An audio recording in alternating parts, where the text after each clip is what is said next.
People want to be good in times of sacrifice, and the party is incredibly adept at weaving these narratives where it's about people pulling together and distracting conversation away from the ways that the party itself may have failed. And that was a hugely explosive issue in this case, because there's every indication that the initial cover-up is part of why we saw the virus spread in the first place. In my time looking at China and studying China, I don't think I've ever seen a propaganda system under the kind of strain that it was trying to tamp down discussions of, for example, the death of the young doctor Li Wenliang at the beginning of February, who was held up as a martyr against state efforts to suppress the spread of this information. And you can see now that the propaganda apparatus has tried to co-opt him and has said that he was essentially correct and that the local authorities were the ones who made the mistake. It's the same old song played over again with a few variations, and now it's being played on an international stage too. What they even say?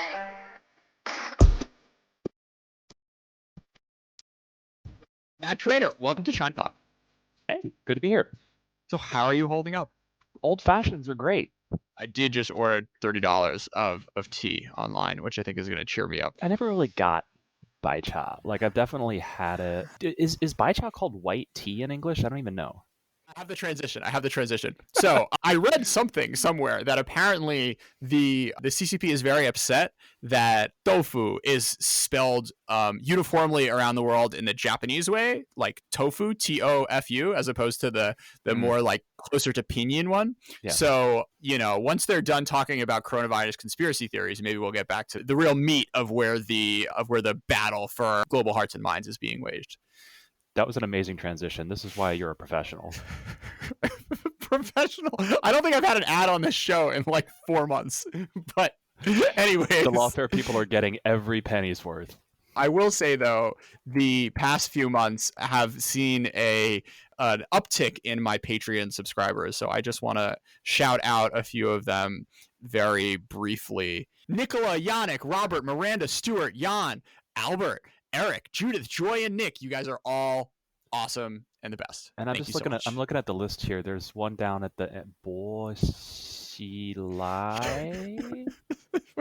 That sounds familiar. He should have enough money to keep me going. If I could pull down more money from this than like the new unemployment insurance for people who never had a job in the first place that Trump just gave me, Bo's really got to step it up there, I think. Well, and the nice thing is he's not really up to anything else nowadays anyway. Like, he just worked on his English, right? Listen to Jordan Snyder, China Econ Talk podcast. No, but all the Patreon folks, you folks are the real heroes. Thank you all. Yes, and to my Substack subscribers, but I didn't ask you guys if you wanted me to say your name, so I will keep your identities secret for now. Overseas Chinese propaganda efforts, something you spend an outrageous amount of your life looking into. Matt, who are you and what do you do? I work at a place called the German Marshall Fund. There's an initiative there called the Alliance for Securing Democracy where I work. I'm a China analyst. We do work on how authoritarian countries like Russia and China affect the political systems of democracies. So I spend a lot of time thinking about how the CCP tries to get its message out in democracies and how it tries to win support for its policy priorities in democracies around the world. What are the highs and lows of that experience? The highs are feeling like you are doing research on and getting into subjects where it can be genuinely groundbreaking, really kind of getting down deep into how the party thinks about the nitty gritty of politics and influence and getting people to do what it wants. People describe the CCP and the party system as a black box, and it totally is in many ways, but it's also possible to kind of piece together a fairly decent working theory of party politics based on reading historical documents, based on interviewing people, based on talking with wizened elders of the field. And so just getting the sense that when you run across a document or a speech by somebody in like 1936, something that Liu Shaoqi wrote in 1936 when he was helping run all of the underground communist cells in northern China, and you read it and you're like, oh my God, this is describing a philosophy of political practice that's still applicable today. Like, that's a great feeling. Yeah. The hardest thing about it is trying to be responsible in applying the lessons of the things you find in documents and the research you do and how you talk about these things publicly. Because what you find when you start doing this work very quickly is that the party has a preference for creating relationships with the establishment in developed countries. And anytime you start talking about the establishment, you need to be very sure about what you're saying. And if you're not responsible about what you're saying, A, you look silly. B, you can get people in trouble. You can hurt people who don't deserve to be hurt. And C, you can get yourself in trouble. Sure. And so being able to speak responsibly about these things in a way that doesn't minimize the scope of the problem, describes it accurately, while still working to create consensus around the problem and what to do is probably the hardest part. But I mean, then again, that's politics in a nutshell, really. So Yeah. it's maybe a good way to sum it up is that it's a very politicized form of analysis. There's no way for it not to be, because you're going right to the heart of money and power and people's interests. So let's start from the top. What is China trying to do in its overseas propaganda efforts? So I'm even going to step one step further back, and just say, like, what is Chinese propaganda? Because people tend to go about it in sort of a piecemeal way, and they'll say, like, oh well, China Daily is China's propaganda, and that's really obvious, and that's really upfront, and it's not that effective. Or they'll say, trying to operationalize diaspora groups through the United Front, that's Chinese propaganda. And in some cases go overboard in talking about how Chinese diaspora is drawn into this. It's sort of a constellation of things, from state media pushing out a message to state and party linked organs trying to forge individual relationships with institutions and elite and influential individuals overseas to do kind of one-on-one thought work to try to win people over to certain party narratives that they think are useful or influential. It is reaching out to diaspora groups. There's no question that is a part of the strategy. There's a huge part of the party bureaucracy that's devoted to this. It's trying to capture diaspora media. I think the way to sort of sum it up is that the party really wants to have, to the greatest extent it's able, a monopoly on how the subject of China is thought about, talked about, spoken, learned, instructed around the world. And I think you need to think of all of that as propaganda attempts, because that's how the party thinks about it at home, and increasingly how it practices it abroad. So what is, in fact, the goal of the CCP in managing and presenting what they want to be the image of China abroad? That one I think we can answer pretty directly. It's to carve out additional space and win consent for the PRC's continued global political rise.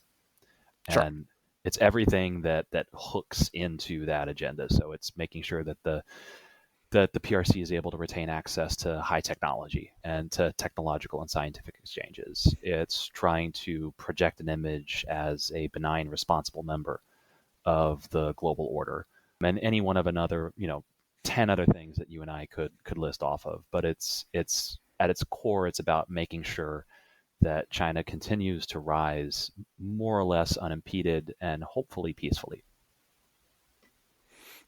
And what are the key organizations involved in this effort? It's a really hard question to answer succinctly, because the real answer is the entire party state is responsible for quote unquote thought work and propaganda work. But the organs that you're going to point to that are most responsible for managing overseas propaganda are things like the propaganda department, which oversees all state media, including all overseas state media. You're going to point to the State and Council Information Office, which helps manage a lot of the day-to-day of overseas messaging.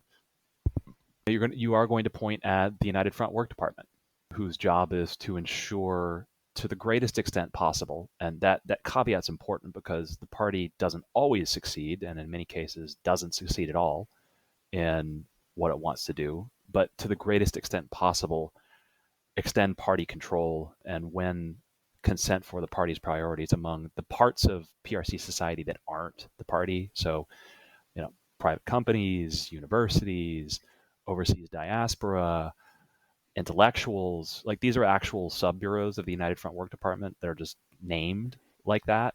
The list goes on and on and on and on. It's truly a very large, very complex, and I think largely underappreciated. Where do you think in this ecosystem you would thrive most professionally? Oh, that's a great question. That's a great question. You mean if I worked for the Chinese government? Yeah. Be in trouble here, Jordan.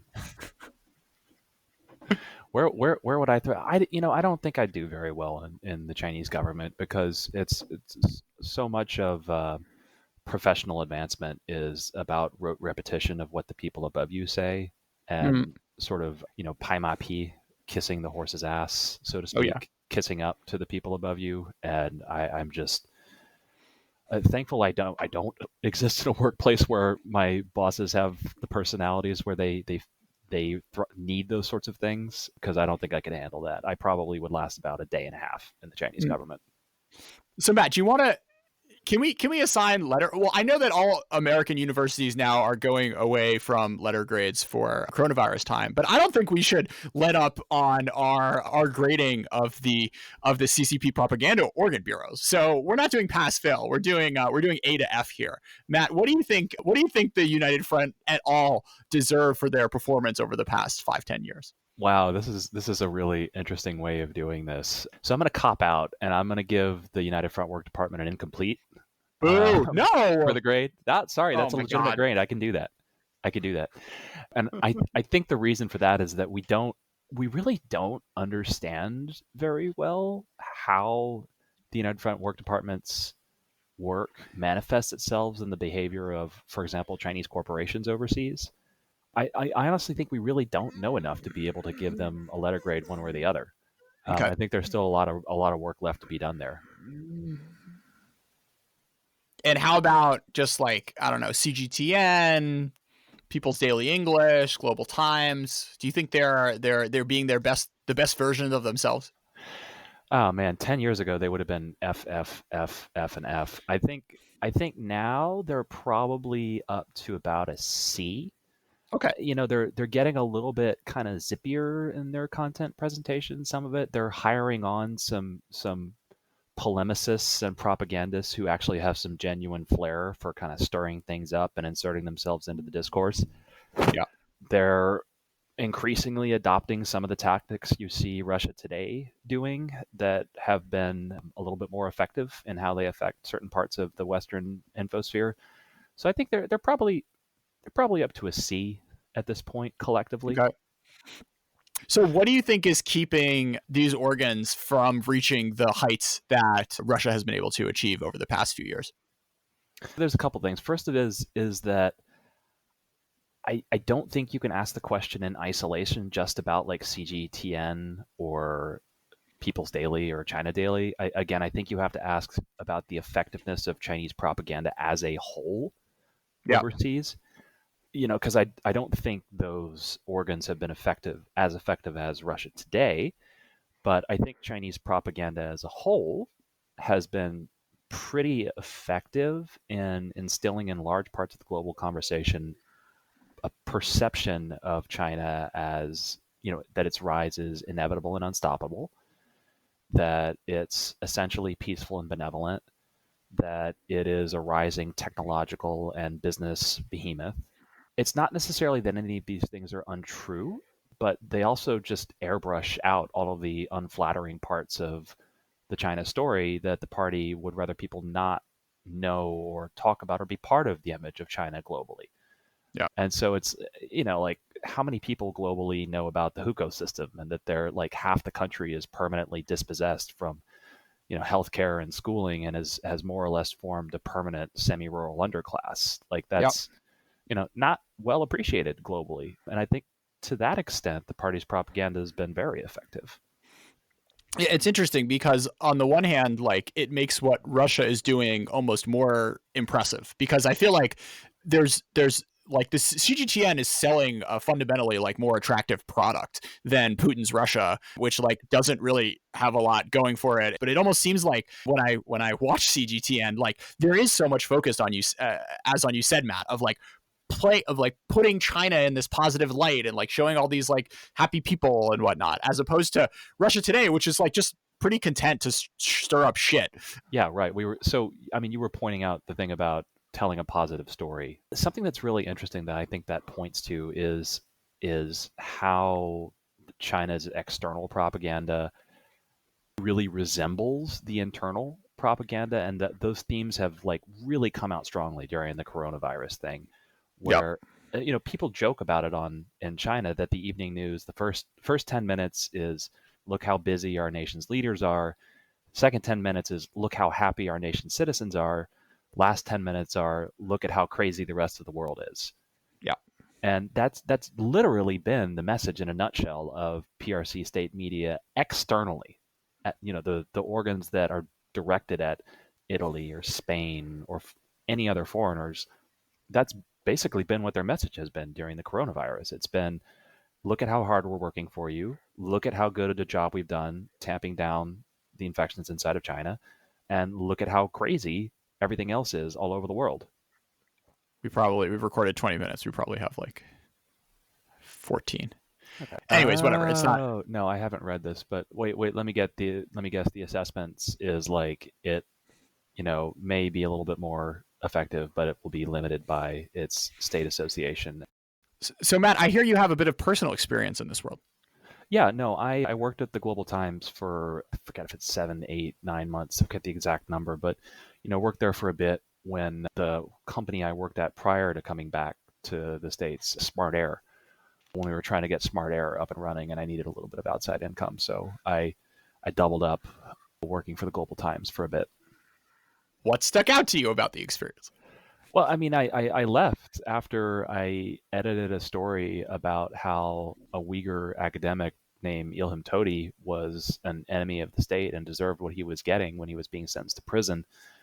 The real story on this guy is that he was like a moderate academic who taught at Capital Minorities University and basically was just like, can we not be so like racist and overblown in our policy towards Uyghurs? And he got thrown in jail for that, and he's still in jail now. But just having to edit a story about him, I almost felt sick at my desk and was just like, even if I'm doing this to help do another job where I'm doing something good, I just can't justify it on that basis anymore. So that was a day where I'm like, okay, I gotta find a way to go full time at SmartAir. So aside from the sort of narrative that like the West is broken and China, we have everything under control, there's also been a fascinating dynamic of a fair number of Chinese government Twitter personalities seeding or pushing rumors that the U.S. was in fact behind the seeding and spread of the virus. So what exactly is going on here? Whew. Well, that's the $64 million question: is are we seeing a permanent shift in how the PRC does information operations? Because the conventional wisdom on them up until very recently was that they don't do that kind of stuff like Russia does, where they are just spreading outright misinformation, apparently in an attempt to muddy the information environment. And they're doing it now. And the question is are they going to keep doing it? Now, the PRC ambassador to the U.S., Cui Tiankai, gave an interview last week to Axios where he more or less just disowned all of this disinformation around the origin of the virus, and he said that it's a waste of time and diplomats shouldn't be doing it. And there was a lot of speculation in the China Watcher community about Is this a brushback of the people spreading these conspiracies? Is it an attempt to extend the hand to the U.S. and try to reduce tensions? The problem is that we've seen other state organs continue to put out misinformation since then. It's hard to say right now whether this is going to be permanent. I think to some extent that's going to be contingent upon how effective it appears to be. And at the moment, it seems like the attempts to spread these rumors directly through state organs, through foreign ministry spokespeople, provoked such a reaction that they've decided maybe it's better to pull back and reevaluate. But I really doubt this is the last we're going to see of the PRC trying to do misinformation. I mean, when I talk about reading historical documents, looking at how the CCP operated during the war against Japan and the KMT, you start to realize that they've got deep roots in these sorts of dirty tricks. Yeah. That that's been part of the party's operating system for a long time. And so, even if we haven't seen them do this kind of stuff up until now, I don't think there's any reason to think that they are not capable of it or wouldn't do it if they thought that it would work. I mean, Mao incited revolution across the world, even more aggressively than the Soviet Union did for a handful of decades. So this is certainly not something that isn't baked deep into the CCP's the CCP's operating structure. Though it is interesting. Well, seeing... that's kind of I mean the exporting revolution thing like that. Xi Jinping, before he came to power in 2011, he gave a speech to a bunch of expatriate Chinese businessmen in Mexico, basically complaining about how people complained about China, saying and one of the complaints was, well, we don't export revolution anymore. So what are you complaining about? Yeah. I don't know about the exporting revolution thing, but seeking to turn people against one another, seed disinformation, muddy the information environment. I don't think there's any reason to think that they've forgotten all of those tricks. Yeah, it was interesting. Someone mentioned on Twitter the fact that there may be not only an ideological but also a generational split, and these are the sort of young guns are the ones who are speaking up on Twitter and whatnot. And there's an older generation, the Cui Tiankais of the world, who are not quite as comfortable with using this playbook. But as those folks age out of the system, you may have a bit of a generational shift. Yeah, and I think Cui was also representative of kind of a different era in PRC strategy towards the United States, where sort of the primary external propaganda goal vis-a-vis the U.S. was simply just to mollify us, to sort of keep us from getting too alarmed at the PRC's accumulation of, both hard and soft power. And, as a result, his sensibilities, I think, are much more attuned towards kind of talking us down and reassuring us and trying to emphasize that the PRC is there for cooperation. Whereas, folks like Zhao Lijian, as you very rightly pointed out, they've come up in a really different world. They've come to professional maturity in a world where China's ability to continue accumulating power isn't necessarily contingent on the whims of Washington. Yeah. Is there analogy for the Stephen Millers of the world? What, inside of the PRC government?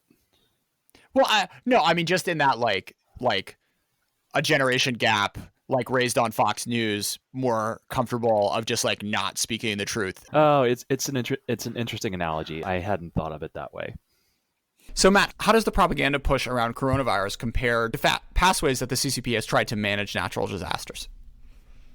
Oh yeah, that's a good question. I mean, the one that comes most immediately to mind is the Wenzhou earthquake, the Sichuan earthquake in 2008. There's not really been anything that's had this international dimension. But that's about the closest parallel that I can think of. I mean, I remember actually I was in Beijing when that happened. I was on the 10th story of a building in the financial district, and I was in the bathroom when it happened. Ooh. And I remember the doors in the bathroom started to swing, and I was standing up and I started to feel a little dizzy, and I didn't realize why I was dizzy until I was oh, this is an earthquake. And I had no idea what was happening other than that there was an earthquake, until I got back to my desk and my coworkers were like, there's been this huge earthquake out in Sichuan. And in the weeks and the months after that, you saw a bunch of these really traditional narratives mobilized, where it's really about like playing up the stories of individual heroes and individual sacrifices, and making the sacrifice of the people and the collective struggle of the state and the party all seem like one in people's minds. It's about building that sense of shared unity. But I mean, in a time of disaster, like you're pushing on an open door with those kinds of things. Totally. Typically, in most cases, because people want to feel brought together. They want to feel bound together.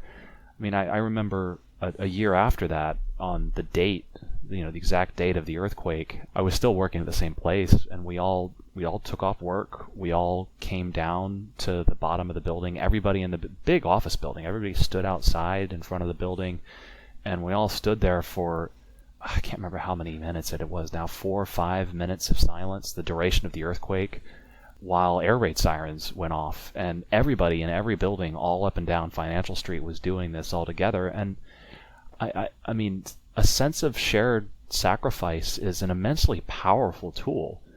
And it's not entirely based on a lie. Like, people want to help each other out. People want to be good in times of sacrifice. And the party is incredibly adept at weaving these narratives where it's about people pulling together and distracting conversation away from the ways that, the ways the party itself may have failed. And that was a hugely explosive issue in this case, because there's every indication that the initial cover-up is part of why we saw the virus spread in the first place. In my time looking at China and studying China, I don't think I've ever seen a propaganda system under the kind of strain that it was trying to tamp down discussions of, for example, the death of the young doctor Li Wenliang at the beginning of February, who was held up as a martyr against state efforts to suppress the spread of this information. And you can see now that the propaganda apparatus has tried to co-opt him and has said that he was essentially correct and that the local authorities were the ones who made the mistake. So it's the same old song played over again with a few variations, and now it's being played on an international stage too. Sure. It's funny because, like, recently I've been watching a lot of American local television news coverage, and there are parts of it that are the same and there are parts of it that are very different, right? You have these inspiring stories of the nurses that are doing their best, but you also have really aggressive takedowns of Bill de Blasio and, really hard questions coming at the governor of, where the ventilators are and why they aren't here yet. And you see politicians going at each other, saying, from Trump to the governors and whatnot. And there was a moment, there were 2.5 weeks where I think the censors were still on lockdown and on vacation, and they hadn't gotten their, Ding Talk accounts set up. And I think there was just the system was so thrown off balance by what was happening that you did see Chinese journalists really digging, and it's sad to watch that window really have closed to a pretty dramatic extent over and I mean, Caixin in particular, I think, really needs to be singled out on this. I mean, they continue to do it. They're continuing to report on, are there efforts to suppress the real death toll? And the reporters from Caixin, I think a lot of the Western reporters on the ground there in Wuhan, as long as you and I are here talking on something that other people are going to hear, I think we got to call out how unbelievably brave it is to be on the ground in the middle of a city that's been completely locked down, while everything around you is chaos, and still trying to do the job of uncover stories people don't want you to know, or to share a story that doesn't want to be shared. Huge debt of gratitude to those people, at least from my part.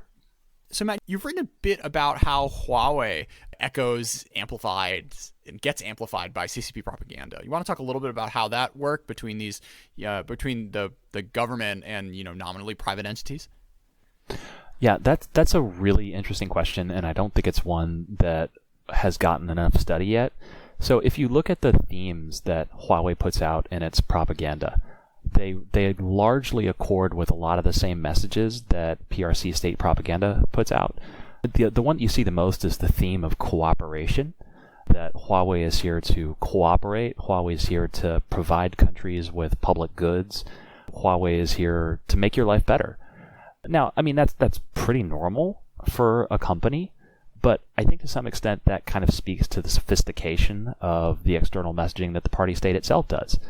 That they're mostly about putting out kind of bland, benign themes of cooperation that people can attach their own meanings to, or are very kind of vague and high level and easy to remake into particular situations. Really good example of that was around the last European Parliament elections in the summer of last year, where you actually had Huawei placing ads across the continent saying, vote for European values, vote for Huawei. The implication being like they're trying to identify Huawei with European values like connectivity and openness, which is just completely not in line with how the company itself actually operates. It's a private company. It's not clear who owns it. It's not clear always who its ultimate beneficial owners are. It's not clear to the extent to which the party is embedded in the company, although we know that several of the senior managers are party members. So it's an attempt to kind of put out benign messages of cooperation that sort of airbrush or elide important areas of reality. And, Huawei does this, I think, probably better than almost any other PRC private company. But it's you see a lot of other PRC corporates trying to do the same thing as well. What role do you think Twitter, Facebook, YouTube should play in engaging with this overseas propaganda? Do you think the CCP just has a right to speak, particularly since, of course, they don't grant Western media and governments the same rights that Western countries give Chinese firms and government entities domestically? I mean, this is a really hard question, and I go back and forth on it myself, too. I think ultimately I've come down to the place where really we shouldn't be allowing PRC propaganda organs or even diplomats to put their message out on Twitter when they aggressively deny our own countries the same privilege of doing so on platforms like Weibo or WeChat, because they're using them as platforms to present the same airbrushed version of reality that they present domestically, and now increasingly using it for outright disinformation. And we actually track internally at ASD, where I work, the number of official Twitter accounts that the PRC has, and that number has climbed precipitously in the past year. We're now up to tracking somewhere around 190 accounts internally, and that's up from maybe 50 in April or May of last year. So there's a really aggressive push on to Twitter going on. The party state clearly has identified it as an area where it can get a lot of value out of getting its message out. I don't think they should have that platform. Frankly, it's just not fair. But I know that's just my personal opinion. That's not an institutional opinion. There's disagreement even where I work about this sort of thing. And there's really good reasons to argue the other side, that we value freedom of speech, that we value public discourse and public debate. We value the marketplace of ideas. But ultimately I come down on the side of not permitting them this platform, A, because of the reciprocity, and because fundamentally the party state is engaging with these platforms in bad faith. It is a nation state that isn't interested in the marketplace of ideas. It's not interested in allowing or promoting debate. At a systemic level, this is not how the PRC works, even though obviously there's vast diversity of opinion among people who live inside the PRC. And so permitting that system the privilege of engaging on our systems that are based on a different set of values, which they then use to undermine, I don't think it's good policy or good strategy. The coronavirus propaganda push on the part of the CCP really seems to have been changing the debate. I've seen a handful of senators writing letters saying that these folks have been deplatformed. So it seems like the status quo may be changing with regards to these sorts of issues. Yeah, no, I agree. So what about TikTok and WeChat? I think, with everyone staying at home, TikTok use is going up.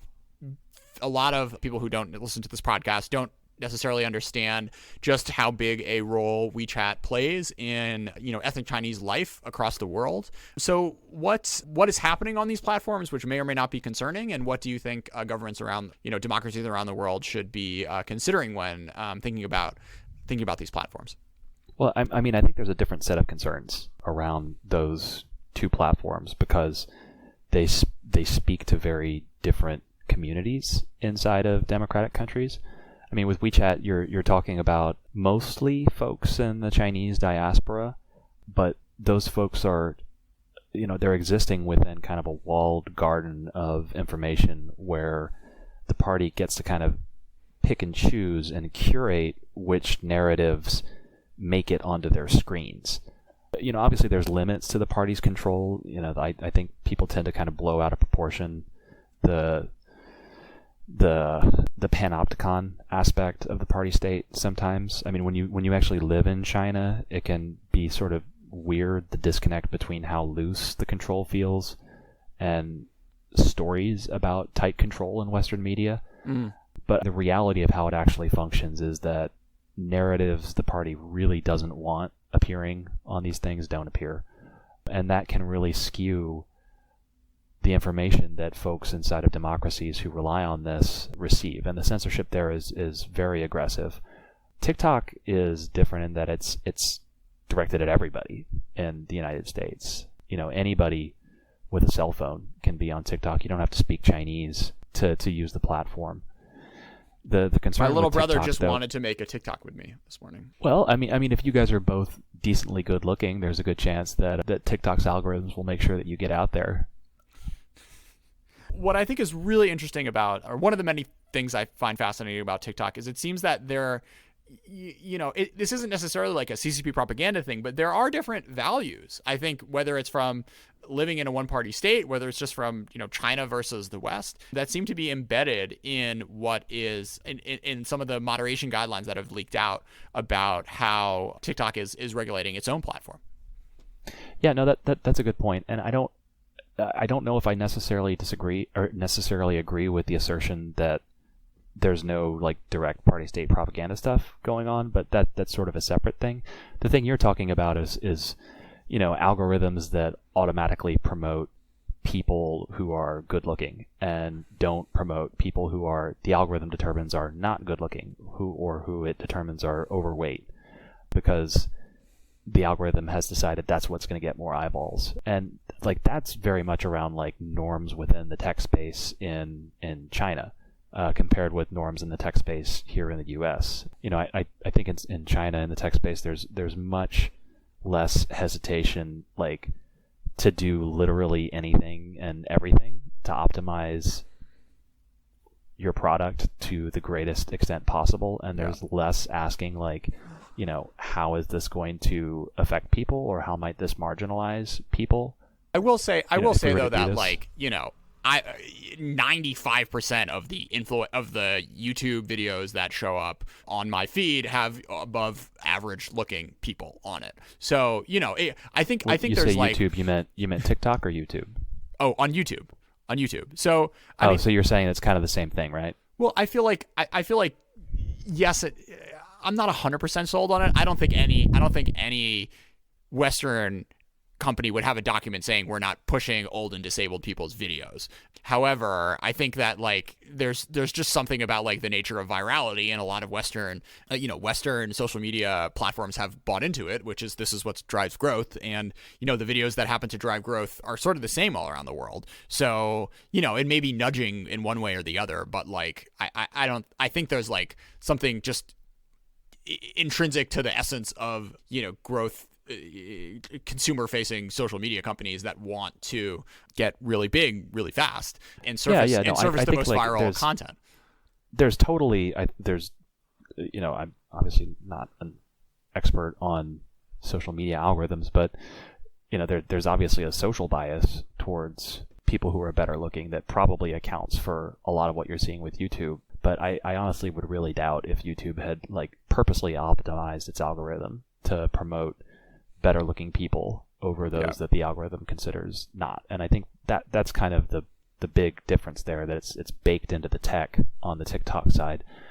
I don't think you can get away from the party control thing in the case of TikTok either, because they are inextricably a company based in the PRC, and they were called to the mat about a year and a half ago for how their platforms inside China weren't sufficiently in line with what the party wanted to be seeing. That they were allowing inappropriate jokes about party leaders. They were allowing inappropriate conversation about the party and about politics to circulate on their platforms.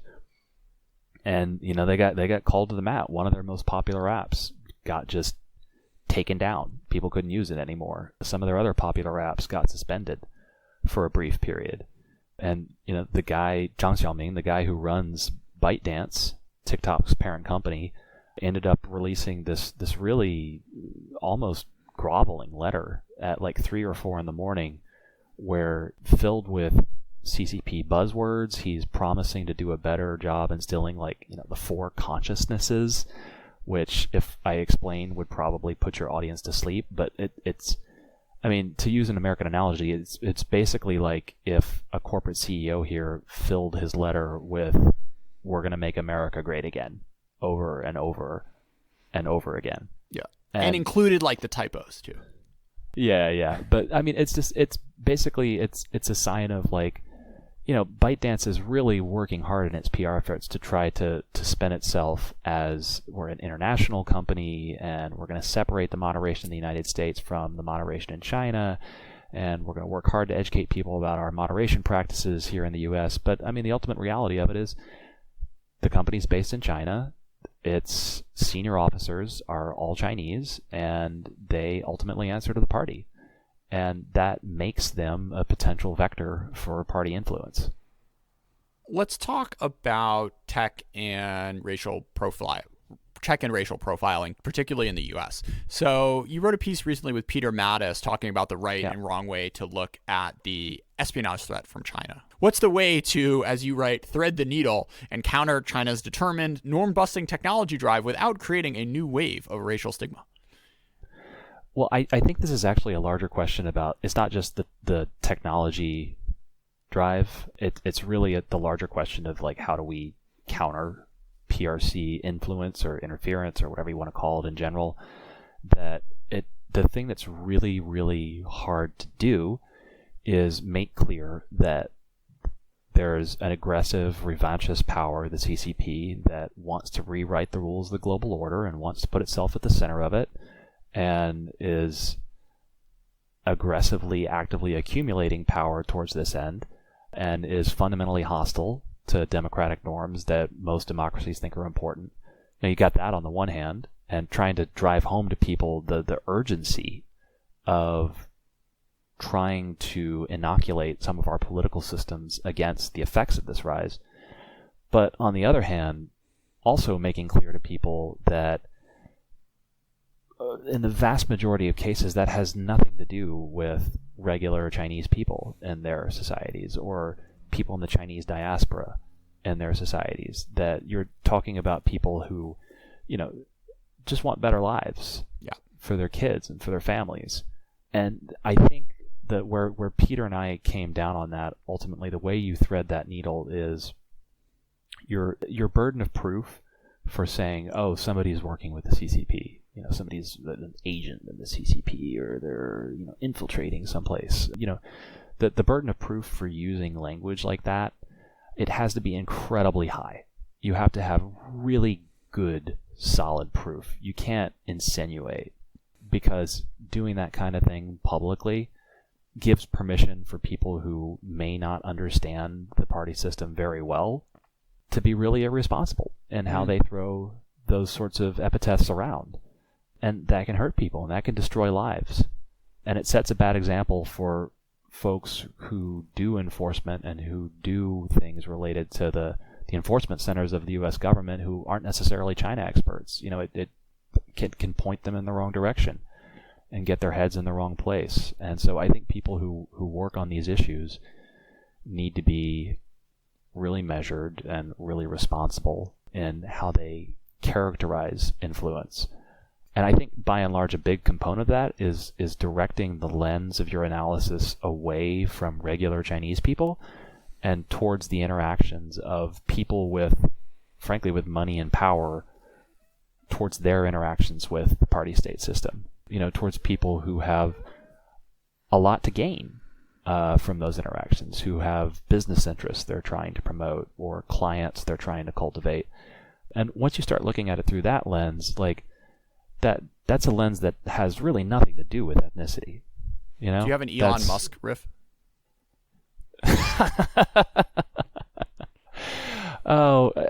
Elon seems like he mostly has his heart in the right place. I mean, they're clearly going out of their way in Shanghai to make him feel as welcome as possible, so that he will then tell the rest of the world how wonderful it is to do business there. I don't know, man. I think they took him to like a Haidilao. Oh, it wouldn't surprise me. I mean, Haidilao's amazing. I mean, that's the kind of place that you go there and like you come back being like, oh man, they really got their stuff together in China. Like, why can't we do this here in the States? But then you realize that like they have access to a pool of labor that they pay them all $2 an hour. The one time I had expensive hot pot was this like Cantonese like chicken fish broth, and it was yellow and it was awful. And I know the one you're talking about. Yeah, that's dude. Like high-end Chinese cuisine is. It was just never for me. I always loved just the the jiaqiang cai, like regular restaurant stuff. No, I haven't bought Chinese ingredients yet. I'm embracing the sourdough trend. My starter is on day 5. I made like waffles with it this morning. I need to get a waffle maker. That's an amazing idea. So Matt, let's wrap up with something happy. You worked at SmartAir, which I think is one of the most, one of the foreign created companies in China, which I think has like changed my life the most, and allowed me to run my 9-minute mile yesterday. So what were some interesting challenges you guys had in growing and scaling up the business? Yeah. Well, explain what it is. SmartAir is it's a social enterprise that was started by a pretty amazing guy named Thomas Talhelm, who has started, grown, run this business at the same time that he leads this entire other life as like a groundbreaking social psychologist doing amazing research on social differences in different parts of China.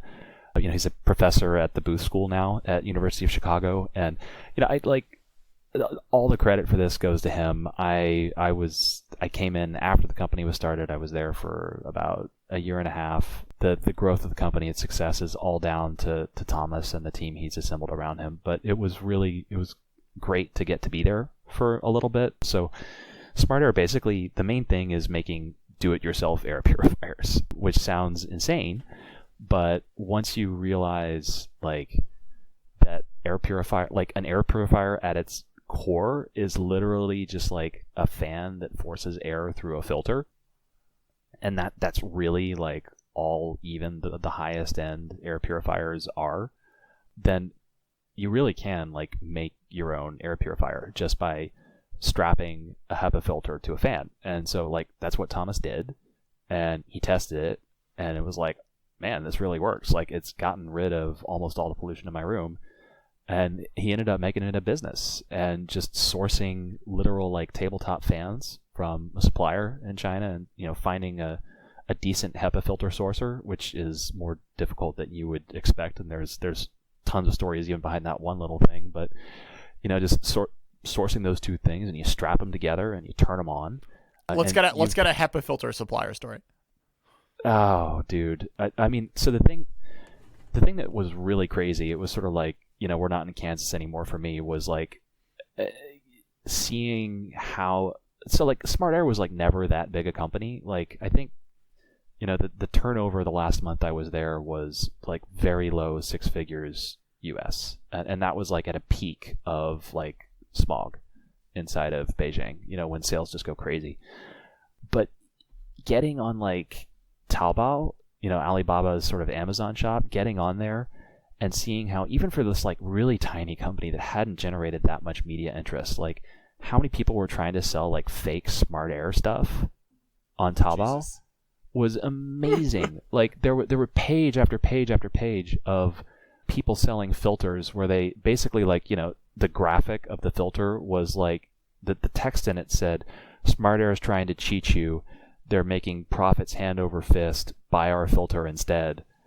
And like we actually bought some of these because they were selling for a third of what we were selling our filter for. I think we sold our filters for I can't even remember anymore. I think it was like $10 a pop, almost at cost. Yeah. But we'd buy these and just test them to see, like, well, maybe somebody else has found some cheaper filters that work better than ours, and maybe we'll just use those instead.